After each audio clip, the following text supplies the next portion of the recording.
Chemistry मंथन में आपका स्वागत है।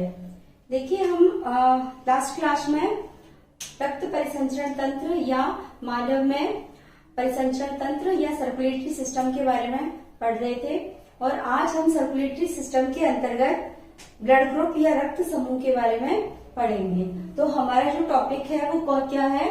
रक्त समूह या ब्लड ग्रुप।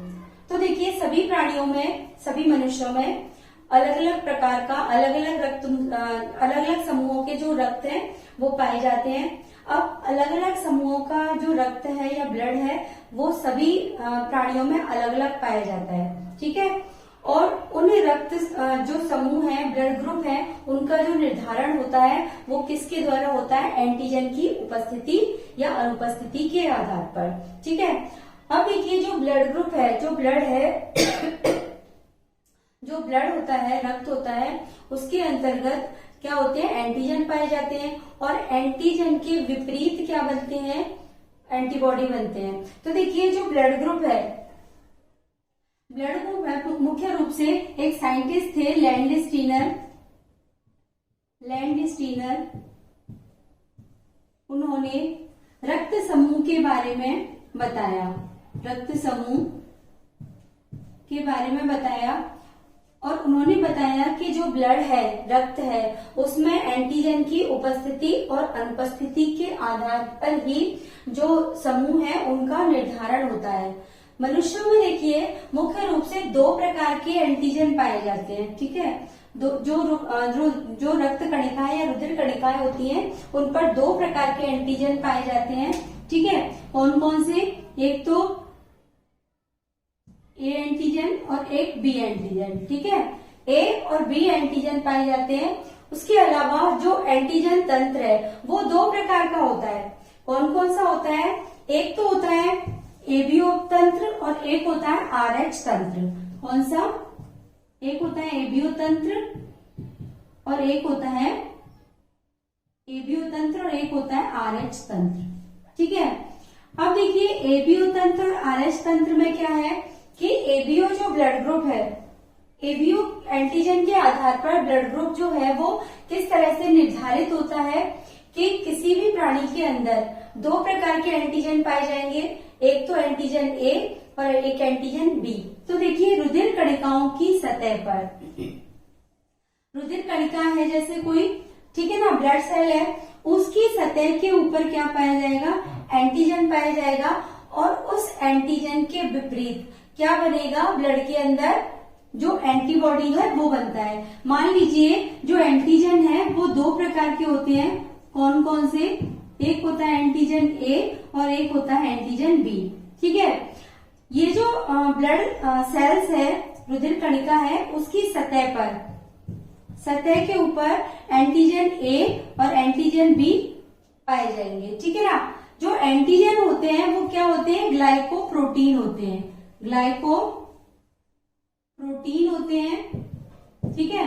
एंटीजन जो होते हैं वो क्या होते हैं? ग्लाइकोप्रोटीन होते हैं, जो कि रक्त कणिकाओं की या रक्ताणुओं की जो सरफेस होती है, सतह होती है, उसके ऊपर पाए जाते हैं।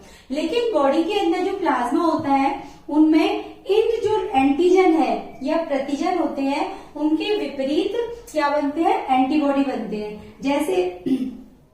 जैसे किसी के ब्लड ग्रुप के अंदर, जैसे किसी भी मनुष्य का जो रक्त समूह है या ब्लड ग्रुप है वो ए है, ठीक है ना। तो इसका मतलब होगा उसमें एंटीजन ए प्रेजेंट होगा, ठीक है। ब्लड ग्रुप अगर किसी व्यक्ति का या मनुष्य का ए है तो उसमें एंटीजन जो होगा वो क्या होगा? ए। उस एंटीजन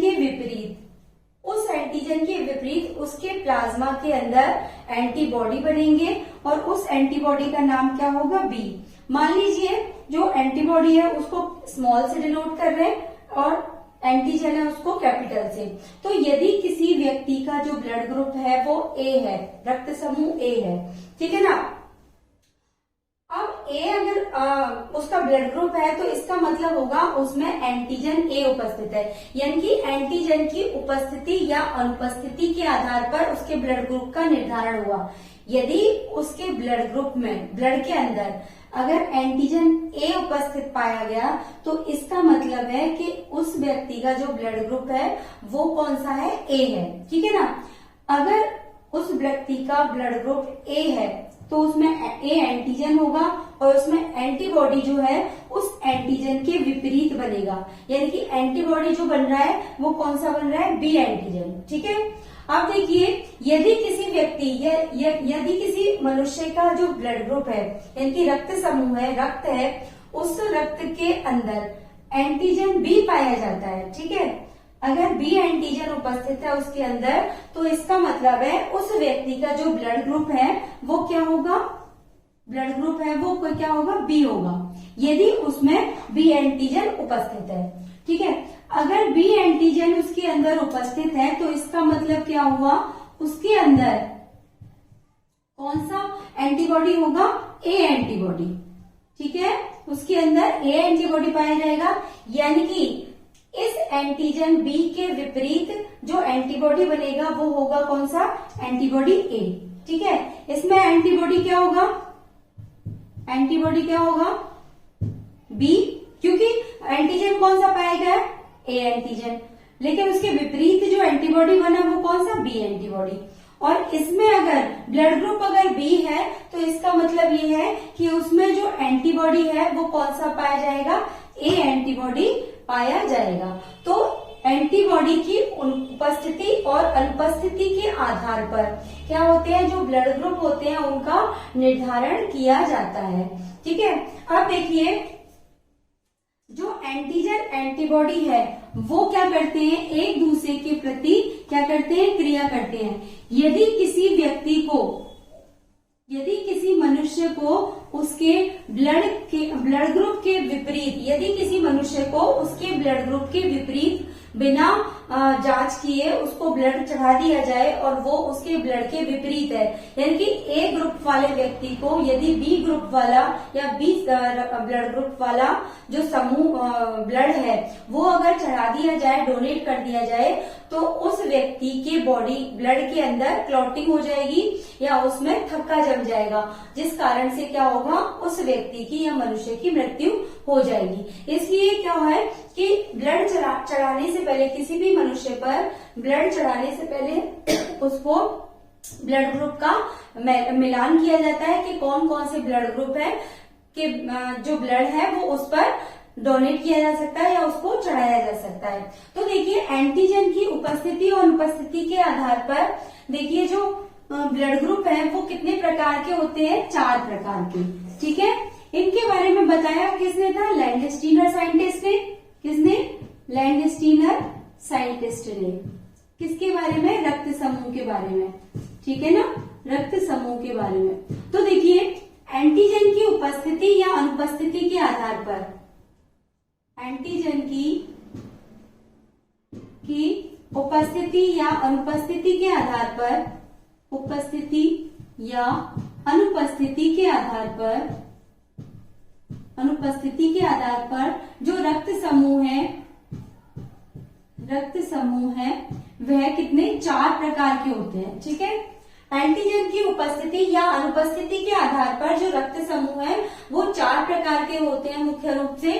फर्स्ट जो है, देखिए एक टेबल बनाते हैं हम जिसमें पता चल जाएगा कि एंटीजन और एंटीबॉडी किस किस रक्त समूह में कौन कौन से पाए जाएंगे। ठीक है। तो देखिए ये टेबल हो गई।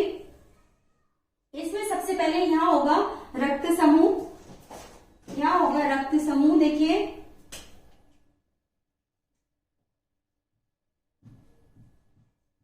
रक्त समूह, ठीक है।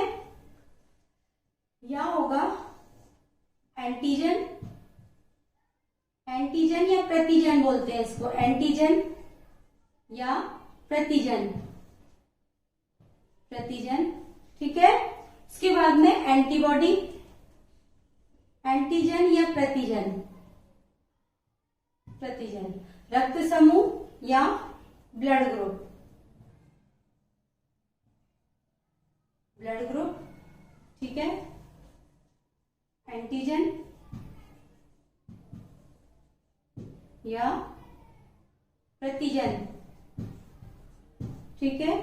नेक्स्ट होगा आपका एंटीबॉडी या प्रतिरक्षी। नेक्स्ट होगा आपका दे सकता है, रक्त दे सकता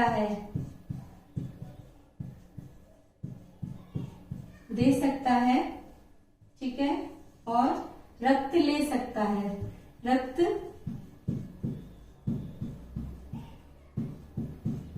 ले सकता है, ठीक है। तो देखिए हम ब्लड ग्रुप के बारे में पढ़ेंगे कि कौन कौन से ब्लड ग्रुप जो हैं वो पाए जाते हैं। तो 4 प्रकार के ब्लड ग्रुप पाए जाते हैं एंटीजन की उपस्थिति या अनुपस्थिति के आधार पर। तो देखिए यदि किसी व्यक्ति का ब्लड ग्रुप ए है, तो इसमें जो एंटीजन है वो ए पाया जाएगा, लेकिन इसके विपरीत जो एंटीबॉडी बनेगा वो क्या होगा, बी, ठीक है। इसके अंदर विपरीत जो एंटीबॉडी बनेगा वो बी बनेगा। अब ये रक्त जो है वो किस किस को दे सकता है, तो ए ब्लड ग्रुप वाला किस किस को देगा, या तो ए वाले को देगा या फिर ए बी वाले को देगा, जिसका ब्लड ग्रुप या तो ए है या ए बी है। और ले किस किस से सकता है, या तो ए से ले सकता है या ओ से ले सकता है, ठीक है। अब देखिए यदि किसी व्यक्ति का ब्लड ग्रुप बी है, तो इसका मतलब हुआ कि वो जो व्यक्ति है वो किस किस को दे सकता है, उसका जो ब्लड ग्रुप है वो क्या होगा। देखिए यदि किसी व्यक्ति का जो ब्लड ग्रुप है वो क्या है, बी है, बी, तो इसके अंदर एंटीजन जो होगा या प्रतिजन जो होगा वो ए पाया जाएगा, ठीक है, सॉरी बी पाया जाएगा, बी, और जो एंटीबॉडी है वह कौन सा पाया जाएगा, ए पाया जाएगा। अब ये रक्त दे किस किस को जब कर सकता है, ये जो ब्लड है वो या तो बी को दे देगा या फिर ए बी को देगा, ठीक है, या तो बी ग्रुप वाले को देगा या ए बी वाले को देगा, ठीक है। और ले किस किस से सकता है, या तो बी वाले से ले सकता है या ओ से ले सकता है। तो देखिए यदि किसी व्यक्ति का ब्लड ग्रुप बी है, तो इसका मतलब है इस व्यक्ति के अंदर या इस मनुष्य के अंदर क्या पाया जाएगा, एंटीजन बी पाया जाएगा, लेकिन इस एंटीजन बी के विपरीत क्या बनेगा, एंटीबॉडी ए बनेगा, ठीक है ना। तो इसमें एंटीबॉडी कौन सा पाया जाएगा, ए, ठीक है। अब ये किस किस को ब्लड दे सकता है, किस किस को डोनेट कर सकता है, या तो खुद के ब्लड जिसका खुद का ब्लड ग्रुप है जिस व्यक्ति का उसको दे सकता है, या फिर ए बी वाले ब्लड ग्रुप को दे सकता है, ठीक है ना। और ले किस किस से सकता है, या तो बी वाले से ले सकता है या ओ वाले से ले सकता है। अब देखिए यदि किसी व्यक्ति का या मनुष्य का जो ब्लड ग्रुप है वो कौन सा है, ए बी है, ठीक है। यदि किसी व्यक्ति या मनुष्य का जो ब्लड ग्रुप है क्या है, ए बी है, तो इसका मतलब हुआ कि इसके अंदर जो एंटीजन है वो कौन कौन से पाए जाएंगे, ए और बी दोनों पाए जाएंगे, ए और बी दोनों एंटीजन पाए जाएंगे, इसका ब्लड ग्रुप ए बी है। तो अब देखिए अब इसके अंदर एंटीबॉडी जो होगा वो अनुपस्थित होगा, ठीक है। और ये दे किस किस को सकता है, ए बी वाला केवल ए बी वाले व्यक्ति को ही ब्लड डोनेट कर सकता है। और ले किस किस से सकता है, ए बी वाला ए से भी ले सकता है, बी से भी ले सकता है, ए बी वाले से भी ले सकता है और ओ से भी। चारों ब्लड ग्रुप के जो व्यक्ति होते हैं उन चारों से ये जो ए बी ब्लड ग्रुप वाला व्यक्ति है वह रुधिर या ब्लड ले सकता है, लेकिन दे किस किस को सकता है, केवल ए बी वाले को ही देगा, डोनेट करेगा, ठीक है। अब देखिए जब यदि जो व्यक्ति है उसका या मनुष्य का जो ब्लड ग्रुप है वो ओ है, तो देखिए जिसका ओ ब्लड ग्रुप है उसके अंदर जो एंटीजन है वो क्या होंगे, अनुपस्थित होंगे, एब्सेंट होंगे इसके अंदर। लेकिन एंटीबॉडी जो है वो कौन कौन से, ए और बी दोनों एंटीबॉडी पाए जाएंगे, ठीक है ना। कौन कौन से, ए और बी, ए और बी दोनों एंटीबॉडी पाए जाएंगे। और ये जो ओ ब्लड ग्रुप वाला जो व्यक्ति है वो दे किस किस को सकता है, सभी को डोनेट कर सकता है। किस किस को, ए वाले को भी, बी वाले को भी, ए बी वाले को भी और ओ वाले को भी, ठीक है ना। और ले किस किस से सकता है, ओनली ओ वाले से ही ले सकता है, ठीक है। तो ये चारों हो गए आपके ब्लड ग्रुप। एंटीजन की उपस्थिति और अनुपस्थिति के आधार पर देखिए ब्लड ग्रुप जो है वो 4 प्रकार के हो गए। कौन कौन से, ए बी, ए बी और ओ। यदि किसी व्यक्ति का जो ब्लड ग्रुप है वो क्या है, ए है, तो उसमें एंटीजन जो होगा या प्रतिजन जो होगा वो कौन सा होगा, ए होगा। लेकिन उसमें जो प्रतिरक्षी होगा या एंटीबॉडी होगा वो कौन सा होगा, बी। अब रक्त दे किस किस को सकता है, ए को दे सकता है और ए बी को दे सकता है, ठीक है। ले किस किस से सकता है, या तो ए से लेगा खुद के ही ग्रुप से या फिर ओ से लेगा, ठीक है। अब देखिए यदि किसी व्यक्ति का ब्लड ग्रुप बी है तो इसका मतलब है उसमें एंटीजन जो है वो बी पाया जाएगा, एंटीबॉडी जो है वो ए पाया जाएगा, ठीक है। उसके अलावा रक्त दे किस किस को सकता है, या तो बी वाले को दे सकता है ये वाला, या फिर ए बी वाले को दे सकता है, कौन, बी ब्लड ग्रुप वाला, ठीक है। और ले किस किस से सकता है, या तो बी वाले से ले सकता है या फिर ओ ब्लड ग्रुप वाले से ले सकता है, ठीक है। अब जिसका ब्लड ग्रुप ए बी है तो इसका मतलब हुआ इसमें एंटीजन ए और बी दोनों उपस्थित होंगे और एंटीबॉडी जो है वो अनुपस्थित होगा। अब ये ले किस किस दे किस किस को सकता है, केवल ए बी वाले को। जिसका ब्लड ग्रुप ए बी है वह ओनली ए बी वाले को ही दे सकेगा, बाकी किसी भी व्यक्ति को ब्लड नहीं डोनेट कर सकेगा। बाकी ले किस किस से सकता है, जो ब्लड ग्रुप ए बी वाला है वो ए से भी ले सकता है, बी से भी ले सकता है, ए बी से भी ले सकता है, ओ से भी ले सकता है, यानी कि सभी से ले सकता है। अब देखिए जो रक्त समूह ओ वाले हैं उनके अंदर जो प्रतिजन है वो एब्सेंट होंगे, यानी कि एंटीजन इसमें नहीं पाए जाते, लेकिन एंटीबॉडी जो है ए और बी दोनों उपस्थित होंगे। उसके अलावा जो रक्त है ये सभी को दे सकता है, ओ ग्रुप वाला, ए को भी, बी को भी, ए बी को भी और ओ को भी। उसके अलावा देखिए ले किस किस से सकता है, ओनली ए वाले व्यक्ति से ही ब्लड ले सकता है। तो देखिए इसमें हमने क्या देखा कि जो ओ ब्लड ग्रुप वाला व्यक्ति है वो क्या कर सकता है, रक्त जो है वो सभी को दे सकता है, यानी कि ए वाले को भी दे रहा है, ओ वाले को भी दे रहा है, बी वाले को भी दे रहा है और ए बी वाले को भी दे रहा है और ओ वाले को। यानी कि जो ब्लड ग्रुप ए है वो कैसा हुआ, ब्लड ग्रुप ओ है वो कैसा हुआ, ब्लड ग्रुप ओ है वो क्या हुआ, रक्त समूह ओ जो हुआ वह कैसा हुआ, सर्वदाता, यानी कि सभी को दे सकता है। ये सभी ब्लड ग्रुप वाले ओ वाले से ले सकते हैं, ठीक है। आप देखिए अब जो ए बी वाला है वो क्या कर सकता है, ए बी वाला जो है वो देखो ए वाले जिसका ब्लड ग्रुप ए है वो भी दे सकता है ए बी वाले को, बी है वो भी दे सकता है, जिसका ए बी है वो भी दे सकता है और जिसका ओ है वो भी दे सकता है। तो जो ए बी ब्लड ग्रुप है वो कैसा हुआ, सर्वग्राही हुआ, ए बी वाला कैसा हुआ, सर्वग्राही, यानी कि जो ए बी ब्लड ग्रुप जिस व्यक्ति का है या जिस मनुष्य का है वो कैसा कहलाएगा, सर्वग्राही, यानी कि सभी से वह रक्त या ब्लड ग्रहण कर सकता है, ले सकता है। यदि किसी व्यक्ति को उसके ब्लड ग्रुप के अतिरिक्त या जिससे वो ले सकता है उसके अतिरिक्त रक्त चढ़ाया गया या उसको डोनेट किया गया तो इसका मतलब है उस व्यक्ति के रक्त में क्या होगा, एंटीजन एंटीबॉडी रिएक्शन होगी और उस रिएक्शन के थ्रू क्या होगा, एग्लूटिनेशन की क्रिया होगी और जिससे क्या होगा, जो व्यक्ति है उसके अंदर क्या होगा, थक्का जम जाएगा या उसकी जो ब्लड सेल्स है वो नष्ट हो जाएगी और उससे उस व्यक्ति की मृत्यु भी हो सकती है या मृत्यु हो जाएगी, ठीक है ना। इसलिए ब्लड ग्रुप को बिना चेक किए कभी भी किसी भी मनुष्य पर या किसी भी व्यक्ति पर नहीं चढ़ाना चाहिए। तो देखिए ये हो गए हमारे रक्त समूह जिसमें जो ब्लड ग्रुप ओ है वो सर्वदाता हुआ, यानी कि वो सभी ग्रुप वाले व्यक्तियों को ब्लड दे सकता है और जो ए बी है वो कैसा हुआ, सर्वग्राही हुआ, यानी कि ए बी ब्लड ग्रुप वाला जो व्यक्ति है वह सभी से ब्लड ग्रहण कर सकता है, सभी से ब्लड को ले सकता है, ग्रहण कर सकता है। अब देखिए नेक्स्ट है हमारा, ये हो गया हमारा ब्लड ग्रुप, ठीक है। अब देखिए नेक्स्ट हमारा है RH एंटीजन। ठीक है, ये हो गया ब्लड ग्रुप और नेक्स्ट होगा हमारा RH एंटीजन। अब देखिए किसी भी व्यक्ति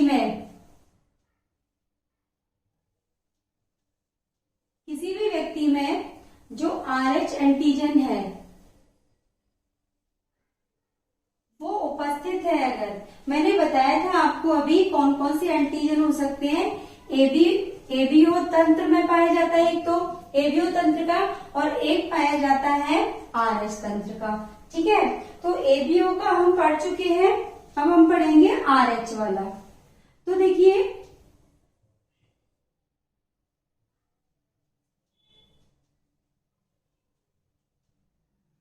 नेक्स्ट है हमारा RH एंटीजन का। तो देखिए RH एंटीजन में क्या होता है, RH एंटीजन। ठीक है, देखिए जो RH एंटीजन है या RH एंटीजन है, इसको अपन क्या कह सकते हैं, एक तरह से RH कारक, RH कारक या इसको RH फैक्टर भी कहा जाता है। RH फैक्टर, RH का मतलब होता है रूमेटॉइड फैक्टर। ठीक है ना, रूमेटॉइड फैक्टर या फिर इसको कहेंगे Rhesus factor, Rhesus factor, RH कारक या रीसस फैक्टर या रीसस कारक। ठीक है, अब ये RH एंटीजन है, उसकी जो खोज की थी वो किसने की थी, एक लैंडस्टीनर नाम के साइंटिस्ट थे, लैंडस्टीनर।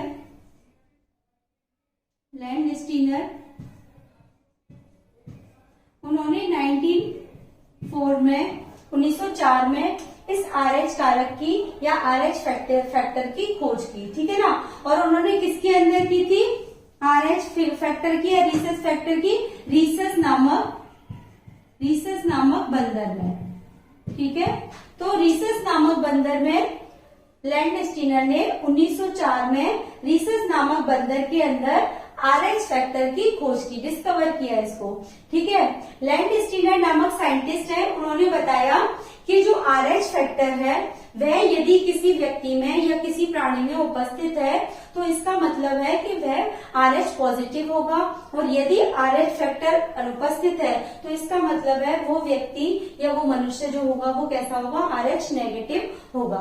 तो जो ब्लड ग्रुप है उनकी पॉजिटिविटी और नेगेटिविटी का पता जो है वो किससे पता चलता है, इस RH एंटीजन से।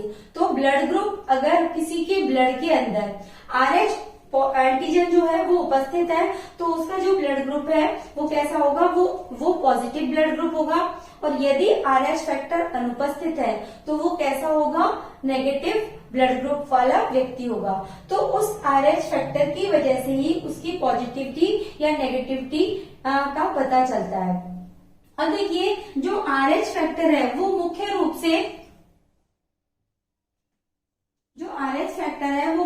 से देखिए कब इफेक्ट करता है, मैक्सिमम जो प्राणी है, मैक्सिमम मनुष्य है वो RH पॉजिटिव पाए जाते हैं, यानी कि उनके अंतर्गत RH फैक्टर उपस्थित होता है। केवल कुछ 7% के करीब ही RH नेगेटिव पाए जाते हैं, लेकिन RH फैक्टर का जो इफेक्ट है वो कब देखा जाता है, जब RH मेल और फीमेल का जब विवाह होता है। तो देखिए मेल और फीमेल,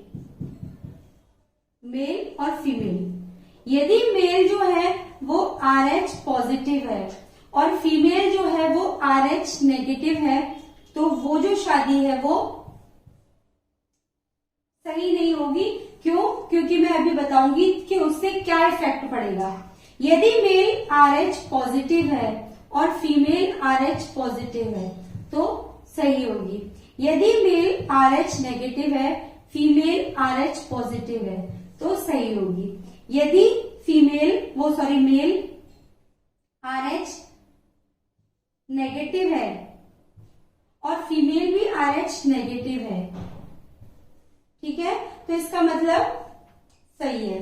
अगर जो ये चारों हो गए जोड़े, अब देखिए इसमें ये सभी जो है वो सही रहेंगे। यदि किसी मेल की शादी या मैरिज जो है वो RH नेगेटिव से कर दी जाए, RH नेगेटिव वाली फीमेल से कर दी जाती है, तो उस कंडीशन में क्या होता है, कुछ जो इफेक्ट है, कुछ नेगेटिव इफेक्ट है वो उस पर पड़ते हैं। वो मैं अभी बताऊंगी कि क्या होता है। RH पॉजिटिव वाले मेल की शादी अगर RH पॉजिटिव से कर दी जाए तो वो उससे कोई इफेक्ट नहीं पड़ेगा, सही है। RH नेगेटिव की शादी RH पॉजिटिव वाली फीमेल से कर दी जाती है तो भी कोई प्रॉब्लम नहीं है। RH नेगेटिव मेल की शादी RH नेगेटिव फीमेल से कर दी जाती है तो भी कोई प्रॉब्लम नहीं है। प्रॉब्लम होती है कि यदि किसी RH पॉजिटिव मेल की शादी अगर RH नेगेटिव फीमेल से कर दी जाती है तो देखिए क्या इफेक्ट पड़ेगा इसका। देखिए यदि RH पॉजिटिव की जो शादी है या मैरिज है वो RH नेगेटिव से कर दी जाती है तो क्या होगा कि इस RH नेगेटिव फीमेल, ये क्या है, फीमेल और ये है मेल, ठीक है, मेल। यदि RH पॉजिटिव की जो मैरिज है वो RH नेगेटिव से कर दी जाती है तो क्या होगा, इसका जो फर्स्ट बेबी होगा, जो नेगेटिव फीमेल है, इसका जो फर्स्ट बेबी है अगर वो पॉजिटिव है, RH पॉजिटिव है, ठीक है ना। यदि वो नेगेटिव है, RH नेगेटिव फर्स्ट बेबी, तो कोई प्रॉब्लम नहीं है। अगर दूसरा बेबी RH नेगेटिव है तो भी कोई प्रॉब्लम नहीं है। लेकिन यदि मेल RH पॉजिटिव है और फीमेल RH नेगेटिव है और उनका जो फर्स्ट बेबी है वह कैसा है, RH पॉजिटिव है, RH पॉजिटिव है, ठीक है ना। तो इसका मतलब होगा कि RH पॉजिटिव है तो इसका मतलब होगा कि मेल के द्वारा RH पॉजिटिव जो फैक्टर है, RH पॉजिटिव जो एंटीजन है वो किसके अंदर आया, इस फीमेल के अंदर एंटर कर गया। लेकिन देखिए अब इस फीमेल के अंदर क्या होंगे, इसके प्रति एंटीबॉडी उत्पन्न होंगे, ठीक है ना। तो ये जो एंटीजन है RH एंटीजन, इसके विरुद्ध जो फीमेल है उसके अंदर एंटीबॉडी उत्पन्न होंगे। लेकिन फर्स्ट जो बेबी है उसके अंदर इतना इफेक्ट नहीं करेगा। ये क्या करेगा, फर्स्ट बेबी क्यों क्या है वो सरवाइव करेगा, यानी कि जीवित रहेगा। लेकिन यदि सेकंड बेबी भी उसका RH पॉजिटिव है, सेकंड, ये तो गया फर्स्ट बेबी, तो ये कैसा रहेगा, जीवित रहेगा। लेकिन बार बार इससे क्या हुआ, RH जो एंटीजन है वो फीमेल के अंदर एंटर कर गए और उसके अंदर क्या हुआ, RH एंटीजन के विरुद्ध एंटीबॉडी बन गई, ठीक है ना। लेकिन अगर दोबारा भी फिर अगर प्रेगनेंसी में RH पॉजिटिव प्रेगनेंसी होती है, यानी कि दूसरा बच्चा भी RH पॉजिटिव है, तो इसका मतलब होगा कि इस फीमेल के अंदर फीटस के थ्रू, ठीक है ना, फीटस के थ्रू उसमें क्या हुआ, जो बेबी है उसके अंदर RH जो एंटीबॉडी है वो इस बेबी के अंदर एंटर कर जाएंगे और उसके बाद में इस बेबी को, जो सेकंड नंबर का बेबी है जो पॉजिटिव है अगर, तो क्या होगा, इस पॉजिटिव जो बेबी है उसके अंदर RH जो महिला नेगेटिव है, फीमेल है, उसके एंटीबॉडी इसमें एंटर कर जाएंगे उस फीमेल के यूट्रस के अंदर या अपरा के अंदर, और उसके बाद में इस जो बेबी है इसके अंदर एंटीबॉडी बनाएंगे और एंटीबॉडी बनाने के बाद में इसकी जो सेल्स है, ब्लड सेल्स हैं, एरिथ्रोसाइट्स हैं, उनको ब्लास्ट कर देंगे, यानी कि एरिथ्रोसाइट को ब्लास्ट कर देंगे और वो जो बेबी है उसकी मृत्यु हो जाएगी, ठीक है। यदि फर्स्ट बेबी पॉजिटिव है और सेकंड बेबी भी पॉजिटिव है, ठीक है ना। क्यों, क्योंकि ये जो RH नेगेटिव से फीमेल से जो एंटीबॉडी बने थे इस RH पॉजिटिव के खिलाफ, RH एंटीजन के खिलाफ एंटीबॉडी बने थे, वो एंटीबॉडी क्या करेंगे, इस जो बेबी है सेकंड नंबर का पॉजिटिव बेबी, उस पॉजिटिव बेबी के एरिथ्रोसाइट यानी कि उनकी ब्लड सेल्स, रुधिर कणिकाओं को क्या करेंगे, रक्त कोशिकाओं को डिस्ट्रॉय कर देंगे या ब्लास्ट कर देंगे या नष्ट कर देंगे, जिससे क्या होगा, या तो उस बेबी की गर्भ के अंदर ही, बच्चे की गर्भ के अंदर ही मृत्यु हो जाएगी, नहीं तो थोड़े टाइम के बाद, गर्भ से बाहर आने के थोड़े समय बाद ही उसकी मृत्यु हो जाएगी। क्यों? क्योंकि RH एंटीजन के विरुद्ध में एंटीबॉडी बने और उन एंटीबॉडी ने क्या किया, उस बच्चे के जो एरिथ्रोसाइट्स हैं उनको नष्ट कर दिया। तो देखो, उस जो बेबी है उसके अंदर एक बीमारी उत्पन्न होगी और उस बीमारी को कहेंगे एरिथ्रोब्लास्टोसिस फीटैलिस। तो उस बीमारी का नाम क्या होगा, एरिथ्रोब्लास्टोसिस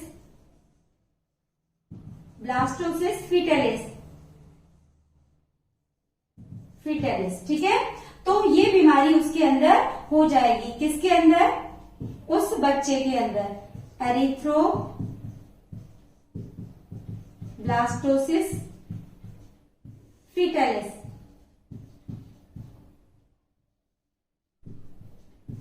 एरिथ्रोब्लास्टोसिस फीटैलिस बीमारी इस बच्चे के अंदर हो जाएगी। तो देखिए, कहने का मतलब ये है कि जो RH पॉजिटिव अगर मेल है तो उसका जो मैरिज है, उसका विवाह है, वो RH नेगेटिव फीमेल से नहीं करना चाहिए। क्यों? क्योंकि उसमें जो गर्भ धारण की जब स्टेज आती है फीमेल के अंदर, तो उसमें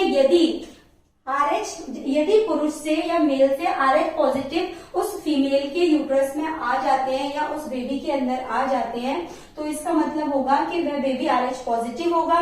और जब RH पॉजिटिव बेबी हुआ तो उसके अंदर क्या होंगे, ये जो RH एंटीजन है इसके विरुद्ध, RH एंटीजन के विरुद्ध एंटीबॉडी बनेंगे और वो एंटीबॉडी फर्स्ट बेबी को तो कोई नुकसान नहीं पहुंचा पाएंगे क्योंकि कम मात्रा में बने हैं। लेकिन जब वही जो फीमेल है दोबारा जब गर्भ धारण करती है, तो उस कंडीशन में अगर सेकंड बेबी भी अगर पॉजिटिव है तो क्या होंगे, जो RH पॉजिटिव एंटीजन है उसके विरुद्ध RH पॉजिटिव एंटीजन है, इसके विरुद्ध क्या बनेंगे, एंटीबॉडी बनेंगे, जो कि फीमेल के अपरा से होते हुए उस बेबी के ब्लड तक पहुंच जाएंगे और उस बेबी में उपस्थित जो उनकी सेल्स है, एरिथ्रोसाइट्स होती हैं, उनको नष्ट कर देंगे या ब्लास्ट कर देंगे। उससे क्या होगा, उस बच्चे की या तो यूट्रस के अंदर ही, गर्भ के अंदर ही मृत्यु हो जाएगी, नहीं तो गर्भ से निकलने के थोड़े देर बाद ही उसकी मृत्यु हो जाएगी। ठीक है ना? क्यों? क्योंकि उसकी एरिथ्रोसाइट ब्लास्ट हो जाती है और उसमें एक बीमारी हो जाती है, डिजीज हो जाती है उस बच्चे में। वो कौन सी डिजीज होती है? Erythroblastosis fetalis. ठीक है ना? यानी कि एरिथ्रोसाइट क्या होती है, लाल रुधिर कणिकाएं, और ब्लास्ट का मतलब ब्लास्ट होना, तो लाल रुधिर कणिकाएं जो होती हैं उस बच्चे की वो नष्ट हो जाती है, ब्लास्ट हो जाती है, और इसी बीमारी को क्या नाम दिया जाता है, एरिथ्रोब्लास्टोसिस फीटैलिस।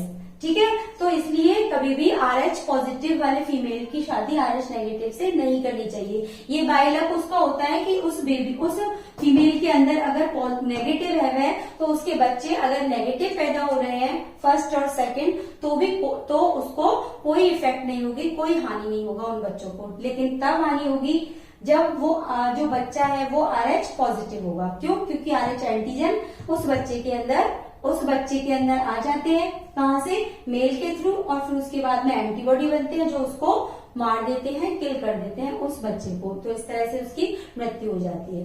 ठीक है, तो ये हो गया हमारा ब्लड ग्रुप। और उसके अलावा जो RH एंटीजन है उसके बारे में आज हमने स्टडी की, बाकी का कल पढ़ेंगे। Thank you.